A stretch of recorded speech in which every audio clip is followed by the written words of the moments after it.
Boa noite a todos. É um prazer mais uma vez estar aqui, para a gente refletir um pouco sobre a doutrina. Vocês querem desligar o negocinho ali?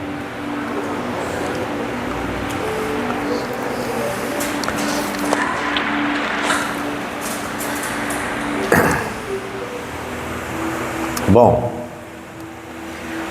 eu resolvi falar, eu acho que passaram o tema para vocês, a importância, a importância da doutrina espírita nos dias de hoje. E quando a gente fala em doutrina espírita, 150 anos depois da sua consolidação, nos dias que nós estamos vivendo agora, por um breve instante a gente pensaria que, nossa, que coisa ultrapassada, né? Que uma doutrina com mais de 150 anos pode acrescentar, nessa vida moderna de hoje? É isso que nós vamos esmiuçar um pouquinho. Bom, a gente tem visto um avanço astronômico da tecnologia. E é uma tecnologia que vai engolindo a gente assim, que vai envolvendo a gente de uma forma que a gente não tem quase escolha de não estar nela. E às vezes a gente se pega refletindo, por exemplo, 30, 40 anos atrás, como que a gente fazia sem celular, por exemplo? A gente tem até uma certa dificuldade de lembrar o que a gente fazia. Já perceberam? Porque hoje a gente está tão conectado nisso o tempo todo. Em todas as nossas horas vagas é o celular na mão. E ali a gente vai perdendo horas e horas. E a gente tem uma certa dificuldade de pensar o que a gente fazia antes, do que a gente brincava, do que a gente se ocupava. Não é? A geração de agora nem sabe o que é isso. Já nasceu na tecnologia. E isso foi envolvendo a gente de uma forma assim, meio que sem a gente querer, mas estava lá já, quando viu já estava tudo instalado. E a gente não consegue fugir disso. Não tem mais volta. Só que algumas coisas foram se perdendo com esse avanço tecnológico. Por exemplo, as relações. A convivência, o diálogo, foi ficando mais raro. A gente conversa menos. A gente fica mais quieto no nosso canto no celular. Antes tinha mais conversa, mais cadeira na calçada. Entreguei a idade. Não é? E as brincadeiras, por exemplo, quando a gente era criança ou adolescente, eram os jogos de dominó, de ludo. Que mais que a gente brincou? Não importa. O que importa é a gente lembrar que tudo que a gente brincava, havia uma interação real de conhecimento das pessoas, de convivência. A gente conhecia melhor as pessoas. A gente vivia mais assim, humanamente. E a gente foi empurrado pela tecnologia para essa questão mais fria do ser humano, uma coisa mais robotizada, vamos dizer assim. Muito bem, com tudo isso acontecendo, vieram as crises morais e espirituais, que estão aí para todo gosto. As crises de todo tipo instaladas no ser humano, que não se encontra mais. Perdeu a sua ética moral, perdeu o seu respeito pelo próximo, pela natureza. A gente está vendo aqui queimadas e mais queimadas, e a gente de saco cheio de falar que é prejudicial para a natureza, para nós, para tudo, e não importa, vai alguém lá e taca fogo. Que ser humano é esse, né? Eu me lembro também que essas brincadeiras que a gente fazia na rua, às vezes à noite, eu ia brincar em outro bairro. E eu era criança. Ia lá na casa do coleguinha que ficava num outro bairro. Andava quadras e mais quadras e não tinha problema nenhum. Eu ia e voltava. Dá para fazer isso hoje? É a violência. Como é que escalou a violência de uma tal forma que a gente não tem coragem de andar na rua se ela estiver meio deserta? Porque é certeza que vai dar ruim. Tudo isso está acontecendo agora. Porque aumentou também a desigualdade das pessoas. Não é? A gente vai vendo. Tem gente que tem muito dinheiro, o outro não tem nada. E aí esse que não tem nada se acha no direito de buscar o seu quinhão naquele que tem, não é? Uma coisa louca assim. Isso também causa violência, causa tudo que a gente está vendo. Isso também gera a tal da ansiedade. Quem não tem aqui? Não é? Não tem como não ter no mundo de provas, nesse momento que nós estamos vivendo. Não tem como não ter ansiedade. Você pode até achar que, eu não tenho. Não, tem. Você pode controlar ela e não deixar ela controlar você já está no lucro. Mas que a gente tem, a gente tem. Ansiedade o tempo todo. O tempo todo. Por conta de tudo isso que eu estou falando misturado. E daí então vem a depressão. Que é um estágio que nós estamos vendo os jovens nesse estágio. E quando nós éramos jovens, sei lá, 30, 40 anos atrás, era muito difícil você ouvir falar alguém que está com depressão. Acho que esse termo nem existia ainda. Era raro. Né? Era uma alegria de viver, de correr, de subir em árvore, comer manga na árvore. O que mais que nós fizemos? Tudo isso se perdeu. Tudo isso está acabando. Por conta desse mundo tecnológico que foi invadindo a gente meio que sem querer, quando a gente viu, já estava no meio de tudo isso e tudo se perdeu, ficou no passado. Só que isso tudo que eu estou falando causa uma outra coisa pior, que nós estamos vendo muito hoje em dia. Um vazio interior. Quem já sentiu isso?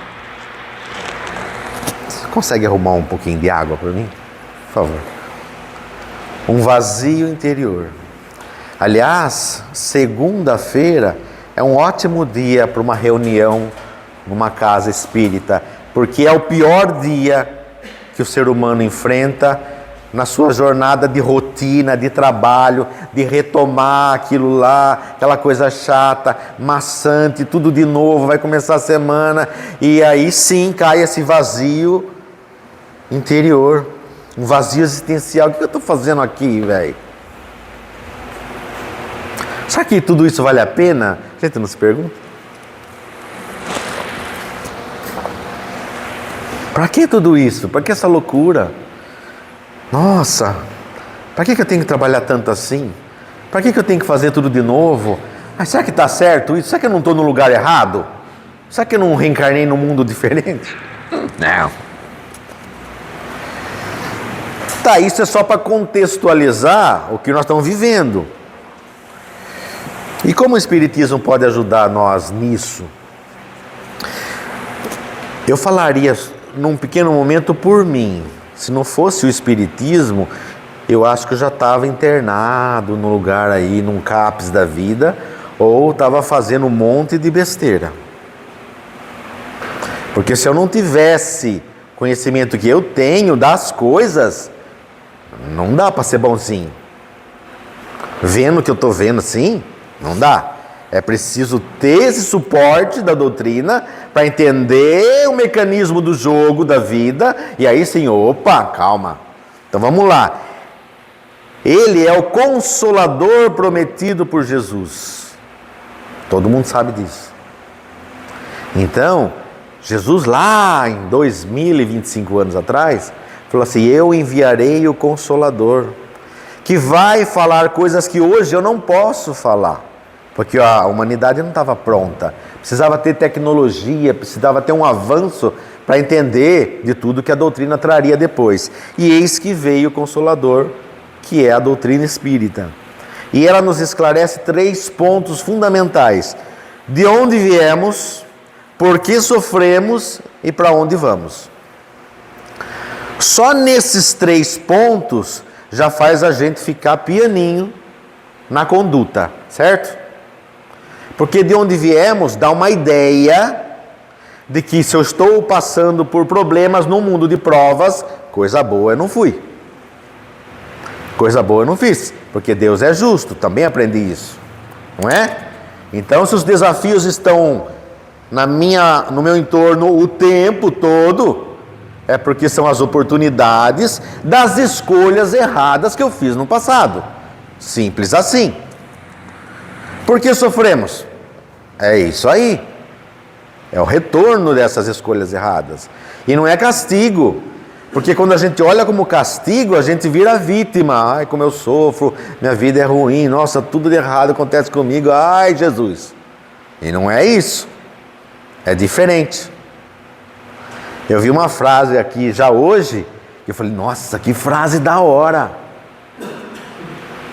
O problema que nós estamos passando, Deus não vai mudar ele para nós, Ele está mudando nós com Ele. Falou aí essa frase, escreveu aí, ó. O problema que está acometendo as nossas vidas agora, está transformando a gente em pessoas melhores, claro. Vai burilando, a gente vai aprendendo com isso, vai aprendendo. E para onde vamos? Aí é o questionamento da conduta que eu quero ter, da escolha que eu quero fazer, para o lugar que eu quero ir. Ah, então não está muito agradável no mundo de provas? Não. Quero um lugar melhor? O que eu tenho que fazer? Merecer. Ou quer para umbral? Umbral nós já viemos de lá, né? Vai voltar?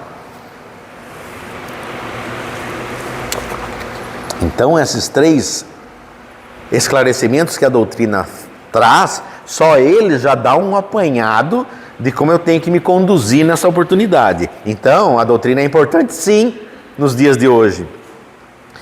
Ela acrescenta com a fé raciocinada, porque não é uma fé imposta de uma coisa que é assim porque é e pronto, acabou. Não. É uma fé que faz eu pensar primeiro se faz sentido o que eu estou falando, e depois quando eu percebo que, nossa, não é que é isso mesmo, aí eu começo a fortalecer essa minha crença. Não, mas é verdade, faz sentido. Porque se eu não prejudiquei, de onde vem esse ranço que eu tenho dessa pessoa? Se eu estou encontrando com ela agora pela primeira vez? Só pode ser do passado. E aí vai fazendo sentido, eu vou raciocinando nisso e construo a minha fé em todos os preceitos da doutrina. É assim que funciona. Uma fé raciocinada, não é uma fé imposta. Então é importante sim compreender todas as questões da vida que nos envolve, das questões práticas, com esse raciocínio lógico, buscando um sentido para isso. É lógico, nós não vamos ter a resposta certinha, equivalente, não, mas uma noção do que pode ser já nos ajuda a deixar mais leve, entendeu? Porque não vai mostrar para você lá, você fez isso, isso, isso, agora você tem que tomar isso aqui. Não é assim, mas eu tenho uma noção, e lá dentro eu sinto que eu sou orgulhoso, que eu sou vaidoso, que eu sou isso, que eu sou aquilo. Eu sinto, eu sei quem eu sou. Se eu finjo que eu não sei, é um problema nosso, mas que eu sei, eu sei. E a reencarnação que vem como um atestado de justiça, de esperança. Porque se a gente busca justiça e parece que não está acontecendo, não tenha dúvida, a reencarnação se encarrega disso. Mais cedo ou mais tarde, a verdade se faz e se apresenta. Quer a gente queira ou não, quer a gente esperneie ou não. E o reconhecimento talvez de um esforço que a gente esteja fazendo agora, mas não estou, já estou quase indo embora, já quase morrendo, e nada aconteceu. Calma, esqueceu da doutrina, que mostra que essa não é a única vida, tem muitas outras e outras serão. Então essa é a noção de justiça que a reencarnação me traz. Traz esperança, sim, de dias melhores, de que por mais que seja uma vida difícil e trabalhosa, eu terei a recompensa por ser bom, por tentar ser melhor. Então a doutrina traz essa luz para nós. E qual seria uma aplicação prática disso tudo, então? No indivíduo, na família e na sociedade. As questões que a doutrina nos traz. No indivíduo, a primeira coisa que começa a mexer dentro do indivíduo, quando ele se dispõe a levar a sério a doutrina, ele vai combatendo as questões da vida materialista. Então eu vou tentando lutar contra isso e deixando isso cada vez mais irrelevante na minha vida. Porque por incrível que pareça, tudo que eu posso tocar, eu não vou levar. Olha que louco isso. E eu passo a minha vida inteirinha, as 24 horas do dia, lutando para ter coisas que eu posso tocar. Não é? Olha que estranho. Mas o que eu vou levar de fato? Teve um cabeludo que passou pela terra que ele falou assim: o tesouro que o ladrão não rouba, a traça não corrói e a ferrugem não destrói. É isso que nós vamos levar como tesouro. São as aquisições morais, nossas atitudes, o nosso comportamento, nossas escolhas, o bem que a gente fizer ao próximo. É só isso que a gente leva. O resto, nem a roupa, filho. Nem a roupa, porque nós nem pagamos ainda, está lá os carnês. Vai ficar. E eu sempre brinco, mas eu acabei de comprar o carro do meu sonho. 62 vezes, sem entrada, misericórdia. Não dá para usar um pouco, pelo menos? Não. Se chamou a senha, já era. Não leva nada. Então, a gente vai treinando esse desmaterializar, não ficar preso à matéria e todas as coisas da matéria, porque eu entendo, lembra da fé raciocinada? Que eu não vou levar nada disso. E se você olhar seriamente nesse ponto, nesse aspecto, você fala, puxa, um monte de coisa perde o sentido. Fica mais irrelevante na minha vida. Por que eu vou me preocupar tanto com isso? Por que eu quero tanto uma chácara? Para ter dor de cabeça e ir lá ter que capinar toda vez? E os outros vão lá para passear? Já viram as coisas assim? Eu fico lá me lascando para deixar tudo em ordem e as pessoas vão no fim de semana, que delícia! É isso que nós vamos arrumar para nossa cabeça? Não, vida simples, Francisco de Assis tentou mostrar. Chinelão de dedo, filho. Quanto mais simples a vida, menos problema a gente tem. É isso do desmaterializar a vida, sabe? Porque a hora que eu tiver que voltar, eu vou sem chinelo. Eu vou do jeito que eu vim, sem nada. Eu preciso lutar contra esse vazio existencial que tem tomado conta de uma grande parte da população. Buscando um sentido da vida nessas questões filosóficas que eu estou falando aqui. Que não é só isso, gente. Isso aqui é muito chato. Sabe? Viver uma rotina num mundo de provas, de trabalho para casa, casa para trabalho, é muito chato. Não adianta você falar que é legal. Não é legal. Está sendo importante, porque está transformando a gente. Mas que não é gostoso, não é. Então eu preciso buscar esse sentido da minha existência, de que existe algo muito maior que isso, que está me esperando do outro lado talvez, ou no futuro, não sei. Buscar uma razão de ser, fazer algo que engrandeça, fazer algo que me preencha, fazer uma caridade, fazer uma doação, escutar um amigo que está com um problema, sei lá. As oportunidades vão aparecer assim que você se colocar disposto. Isso preenche esse vazio existencial, de você não saber o que você está fazendo aqui. Porque já dizia aquele filme da Alice no País das Maravilhas, Quando a gente não sabe para onde quer ir, qualquer lugar serve. O gato falou para ela. Então você tem que saber para onde você quer ir. Aí eu quero ir para um lugar melhor. E eu entendo que para isso eu preciso ser uma pessoa melhor.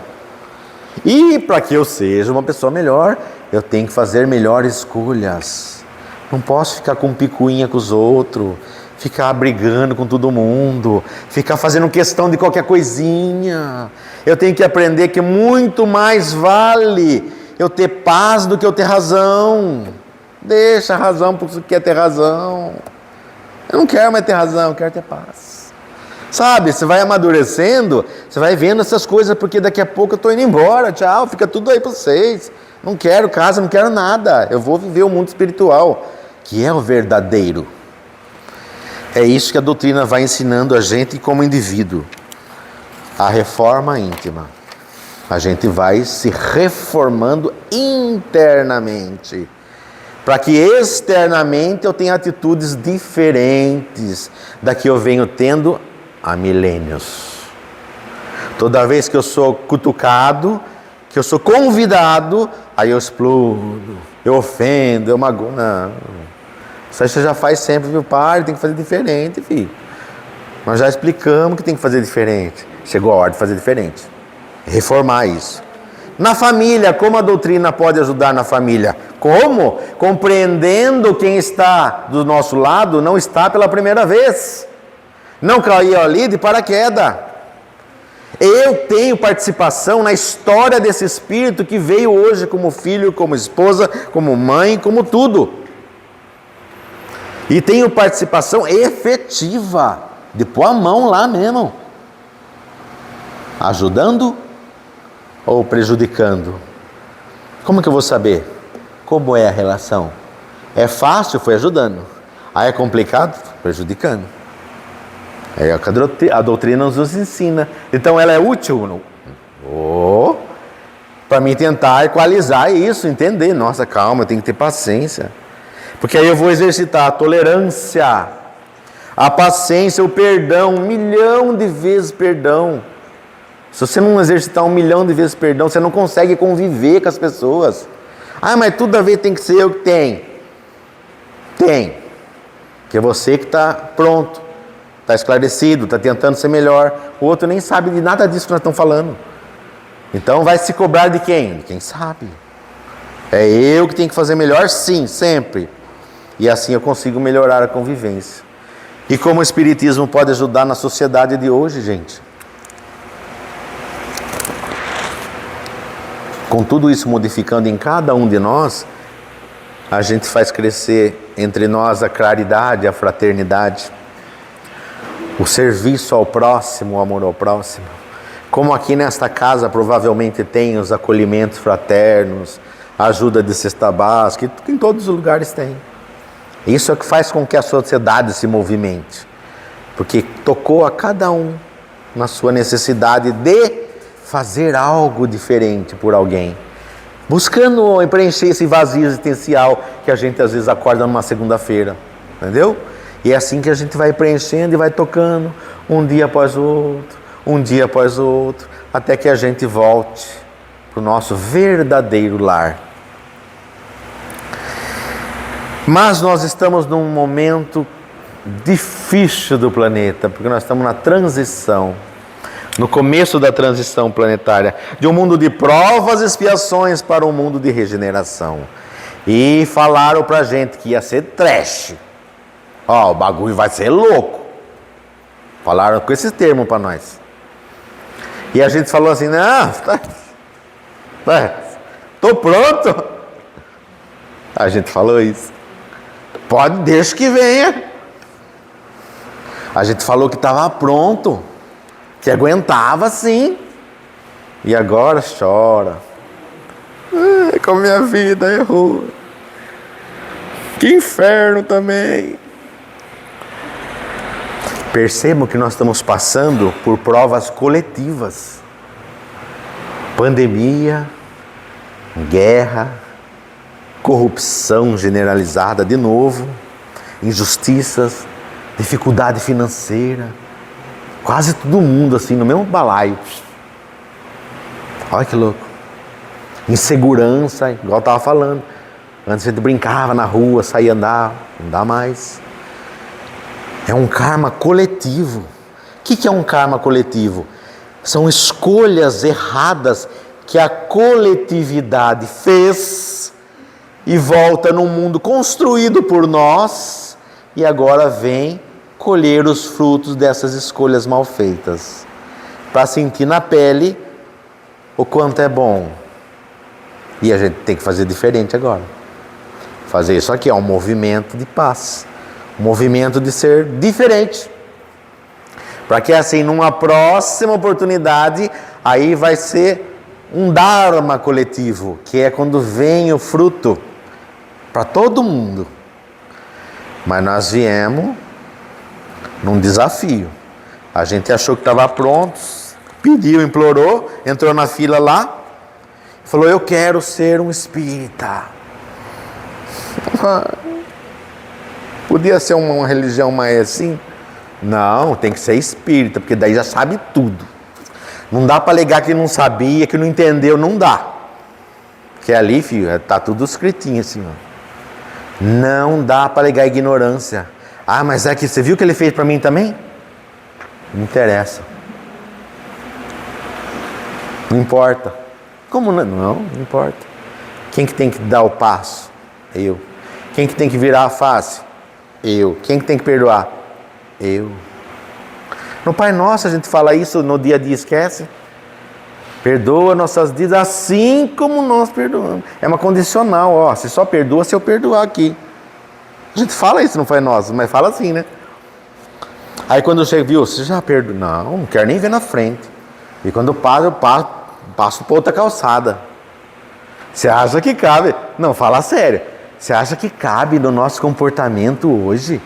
Pessoas que, espíritas que querem ser melhor, ter um comportamento desse?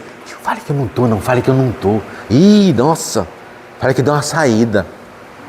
Não pode. Sabe por quê? Quem que tá vendo? A galera, filho. A galera que acompanha nós, os invisíveis. Lembra? A doutrina explica também. Os obsessores que torcem por nós, não. Eles querem ver se a gente se lascar. Eles querem que a gente falhe, que a gente não tenha sucesso. E aí a gente vai dar sopa pro azar? Não. Faz direitinho. Tenta fazer o melhor o tempo todo. Porque para encerrar, Kardec perguntou assim, nós não estamos falando de doutrina espírita, que ser espírita ajuda a gente com ferramentas que outros irmãos de outras religiões talvez não tenham, que é esse conhecimento do passado, do futuro, sabe?